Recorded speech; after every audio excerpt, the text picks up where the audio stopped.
অভাবের তাড়নায় স্কুলে আসা বন্ধ করছে ছাত্ররা।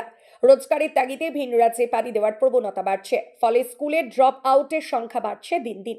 8 থেকে 9-এ ওঠা এমনই 9 জন ছাত্রকে চিহ্নিত করছে কাল্লা 2 নম্বর ব্লকের অকাল পৌষ অরবিন্দ প্রকাশ ঘোষ উচ্চ বিদ্যালয়। 8 থেকে 9-এ উঠে পাশ করার পর তারা আর ভর্তি হয়নি। স্কুল কর্তৃপক্ষ খবর নিয়ে জানতে পারে যে তারা পড়া ছেড়ে দিয়েছে, কেউ যাবে বাইরে, কেউ কাজ করবে দেশি। এমনই ছাত্রের বাড়িতে এদিন স্কুল ছুটির পর হাজির হলেন স্কুলের শিক্ষকরা। হাত জোর করে অভিভাবকদের অনুরোধ করলেন, স্কুলে ভর্তির জন্য লাগবে না টাকা, স্কুল কর্তৃপক্ষই দেবে বই, স্কুলে ভর্তি করুন। এমনই এই আবেদন নিয়ে বিভিন্ন বাড়িতে পৌঁছাচ্ছে শিক্ষকরা। এ প্রসঙ্গে এদিন স্কুলের ভারপ্রাপ্ত প্রধান শিক্ষক সুদীপ্ত ঘোষ তিনি জানান যে স্কুলের ড্রপ আউট আটকাতে এই উদ্যোগ। শিক্ষকদের আবেদনে ছাড়া দিয়ে স্কুলে পাঠানোর কথা জানালেন অভিভাবকরাও এদিন। আমাদের আপনার কাছে একটাই অনুরোধ, ছেলেটি কারণ অন্তত 18 বছর, ওর তো বয়স কতটুকু দেখুন। শিশু শ্রমিক প্রাইভেটে যেতে হবে না, কি সমস্যা দেখা যাচ্ছে, এক মাস যাক, ও যদি কোনো সমস্যা হতে পারবে আমি অঙ্ক পারছি না সেটা মাস্টারমশাইকে বলা যাবে। ভালোভাবে বাড়তে দিন, শৈশবটাকে উপভোগ করতে দিন। আপনি আমাদের সবার সামনে বলুন যে কালকে আপনি ওকে স্কুলে পৌঁছাবেন, এইটুকু আপনার কাছে, মানে আমরা সকলে এসেছি হাত জোর করে, এই একটাই অনুরোধ আমাদের। বলছি এই যে তুমি স্কুলে পড়া ছেড়ে দিয়েছিলে কেন? আমার বাড়িতে কে কি করেন তোমার বাড়িতে? হ্যাঁ, বাড়িতে বাবা মা কি করেন? কাজ করে। আচ্ছা, বাবা আছেন? বাবা নেই, মা আছে। আচ্ছা, দিয়ে তারপরে মা কি কাজ করে? আমার মাঠে থাকে। আচ্ছা, দিয়ে তারপরে পড়া ভর্তি হয়নি এবার? না, ভর্তি হয়েছে দিয়ে তারপর কবে ভর্তি হলে? শনিবার। কীভাবে ভর্তি হলে? মাস্টারমশাইরা গেছিলো বাড়িতে? হ্যাঁ, দিয়েছিল ডাক্তার।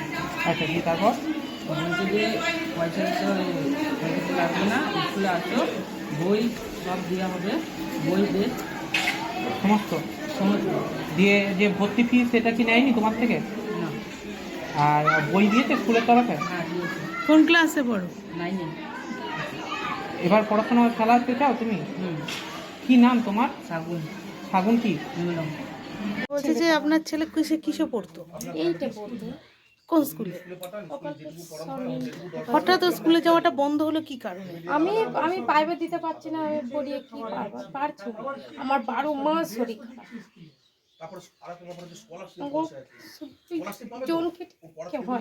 কিন্তু স্কুল থেকে তখন খাওয়া দাওয়া সবকিছুই পাওয়া যাচ্ছে। হলো তার প্রাইভেট আছে। মানে মেন কারণ হচ্ছে প্রাইভেট দিতে পারছে না বলে স্কুলেও যাচ্ছে না। আমি ছাড়িয়ে দিয়েছি ওর বাবাকে, মেন আমি। মানে আপনি ছেলেকে কি বলেছেন? মানে কি বলেছেন যে স্কুলে যাচ্ছে? স্কুল যেতে হবে না, প্রাইভেট দিতে পারছি না, আমি নিজে 12 মাস বুকে শরীর নিজেই পয়সা ওষুধের। কতদিন যাচ্ছে না স্কুলে তাহলে? এই তো মানে প্রথম পরীক্ষাটা দিয়েছে, লাস্টে পরীক্ষা দিয়ে। আপনার নাম? পার্বতী দাস। স্কুল ছুট বাচ্চাদের ফেরাতে দেখা যাচ্ছে যে আপনারা ছাত্রদের বাড়ি বাড়ি যাচ্ছেন, তাদের অভিভাবকদের হাত জোর করে অনুরোধ করছেন, কেন এরকম উদ্যোগ? আসলে আমাদের স্কুলটি একদম প্রত্যন্ত এলাকায়, বেশিরভাগ যে পরিবার থেকে ছেলেমেয়েরা আসে নিম্ন মধ্যবিত্ত এবং দরিদ্র পরিবার। বেশিরভাগই আমি যেটুকু ছাত্রছাত্রীদের কাছ থেকে খোঁজ পেয়েছি যে পেশার টানে, মানে কাজের জন্য, অর্থ ইনকামের জন্য এরা পড়া ছেড়ে দিচ্ছে।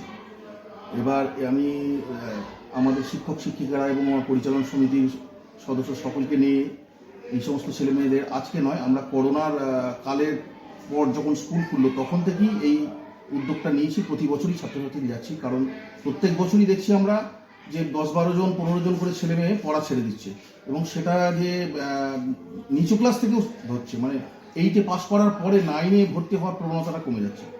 এবং তাদের সাথে কথা বলে যেটুকু জানতে পেরেছি যে অনেক ছেলে মেয়ে যারা পড়া ছেড়ে ভিন রাজ্যে চলে যাচ্ছে, তারা যখন অর্থ ইনকাম করছে সেইটা ওদের প্রভাবিত করছে, সেই একটা ব্যাপার রয়ে যাচ্ছে। পাশাপাশি কিছু ছেলে মেয়ে যারা পড়া ছেড়ে দিয়েছে, যারা স্কুলে পড়ছে, তারা তাদের সাথে মিশে পড়া করে হবে কি না, আমি দরকার নেই, চল কাজে লাগবো, কাজ করবো, এই ধরনের মানসিকতা তৈরি হচ্ছে। এটা যাতে না হয় সেই জন্যই আমাদের উদ্যোগ যে ছেলেমেয়েরা অন্তত 18 বছর বয়স না হওয়া পর্যন্ত যেন কোনো কাজে না লাগে, যাতে তাদের 18 বছর বয়স পর্যন্ত তারা পড়াশোনাটা করে এবং স্কুলমুখী হয়, এটাই আমাদের উদ্যোগ। আচ্ছা, এবছর কতজন ছাত্র ড্রপ আউট হয়েছে? এখনো পর্যন্ত ড্রপ আউট বলতে প্রায় আমাদের 9 জন মতো লিস্টে আছে, যে ছেলেমেয়েগুলো এখনো পর্যন্ত ভর্তি হয়নি বা স্কুলে আসছে না। এর মধ্যে থেকে আমরা 3 জনের বাড়ি অলরেডি গেছি, এবং 3 জনের মধ্যে থেকে 2 জনকে আমরা ফিরিয়ে আনতে সক্ষম হয়েছি। এই 2 জন অলরেডি আমাদের স্কুলে ভর্তি হয়েছে এবং আমাদের বিদ্যালয়ের তরফ থেকে তাদের যে টিউশন ফি বা যাদের ভর্তি ফিটা আমরা মুকুব করেছি।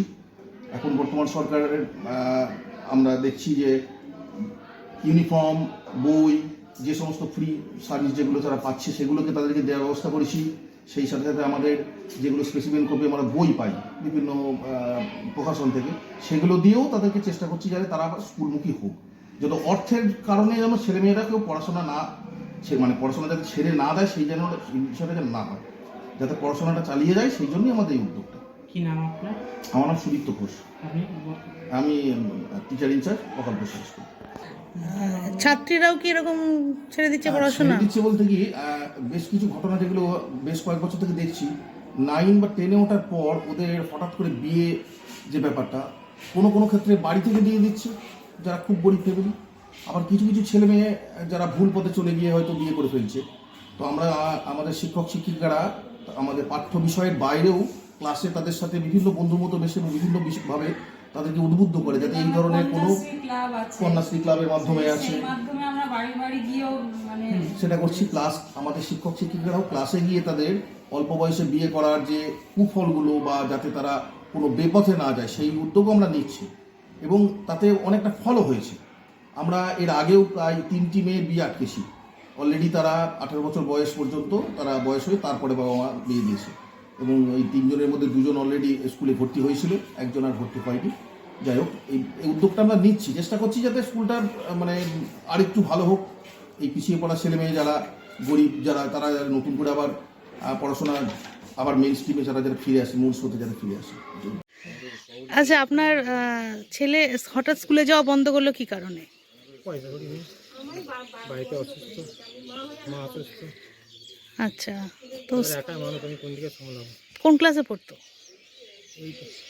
এইটা পড়তো। তো কোন দিক থেকে আপনি আটকাচ্ছেন? পয়সাগুলো দিক থেকে, কেন একা আমি পারছি না, পেরে উঠছি না। এদিকে সংসার চালাবো না, রুগী আছে বাড়িতে একটা, আর একটা ছোটোটাকে পড়াশোনা করাচ্ছি, দুবেলা বাইরে আছে, বড়টাকে আমি আর পারছি না। আর স্কুলে তো এখন তো সবই আপাতত পাওয়া যাচ্ছে, তাহলে সবই পাওয়া যায় বলতে ড্রেস আর বই খাতা এইটাই, আদার্স তো এবার তো বাকি খরচা তো একটা, ছেলেটা বড় হয়েছে তার তো খরচা আছে একটা, সেই খরচাটা আমি কোথায় পাবো? আজকে কারা এসেছিল আপনার বাড়িতে? ছেলেটাই ছিল। কি বললেন তারা? কি বললেন আপনাকে? বললাম পাঠাবো, তাহলে স্কুলে পাঠাবেন নাকি? পাঠাতে হবে, কি করবো? আপনার নাম? বাপ্পা দাস। বলছি কি স্কুলে ছাত্রছাত্রীর সংখ্যা কমে যাচ্ছে, তারা স্কুল ছুট হয়ে যাচ্ছে, কি সমস্যার জন্য স্কুল ছুট হচ্ছে? প্রথম কারণ হচ্ছে অর্থনৈতিক সমস্যা। হ্যাঁ, এখানে অর্থনৈতিক সমস্যা ছাত্রছাত্রীদের মধ্যে একটা বিরাট আকার ধারণ করেছে আর কি, যার জন্যই তারা আর কি স্কুল ছুট হয়ে যাচ্ছে। আচ্ছা, এইগুলোকে তাদেরকে ফিরাতে তো আপনারা কি উদ্যোগ নিচ্ছেন? আমরা সকলে তাদের বাড়ি বাড়ি যাচ্ছি, তাদের অভিভাবকদের বোঝাচ্ছি, তাদেরকে বোঝাচ্ছি, বুঝিয়ে তাদেরকে ফিরিয়ে নিয়ে আসছি। আচ্ছা, বলছি স্কুলে তো হচ্ছে পড়াশোনার পাশাপাশি খেলাধুলাতেও তো বিভিন্ন জায়গায় তারা সাফল্য পেয়েছে, কোথায় কোথায় তারা সাফল্য পেয়েছে? হ্যাঁ, আমাদের এখানে পড়াশোনার পাশাপাশি খেলাধুলাতেও এখানে খেলাধুলার মান যথেষ্ট উন্নত। এরা জাতীয় স্তর এবং আন্তর্জাতিক স্তর উভয় ক্ষেত্রেই সাফল্য লাভ করেছে এবং একাধিক খেলাতে, ফুটবল, তাইকোন্ডো, এরকম অনেকই খেলাতেই গেছে আর কি। আচ্ছা, বলছি কি এই যে শগুন হেমব্রমের কথা বলছিলেন, যে স্কুল ছুট হয়েছিল আপনাদের ইয়েতে, তাই সে আবার ফিরেও এসছে, হচ্ছে গিয়ে তাকে এরকম কি আরও ছাত্র রয়েছে যারা হচ্ছে গিয়ে এখনো স্কুল? হ্যাঁ, এখনও শগুন হেমব্রম তো ফিরে এসছে, সে ভালো গোলকিপার ছিল এবং অ্যাথলেটও ভালো, এবং শুধু শগুন হেমব্রমকে ফিরিয়ে আনা হয়েছে, এখনও কিছু ছেলে মেয়ে এখনও আসেনি, তাদেরকেও আমরা চেষ্টা করছি ফিরিয়ে এনে তারা যেন ভালো মানে পৌঁছায়, সেই চেষ্টা আমরা সর্বশিক্ষক এবং শিক্ষক মহাশয় সবাই মিলে চেষ্টা করছি। কি নাম আপনার? আমার নাম সুমন চৌধুরী, আমি শিক্ষক মহাশয় অকল্প high school, APG high school.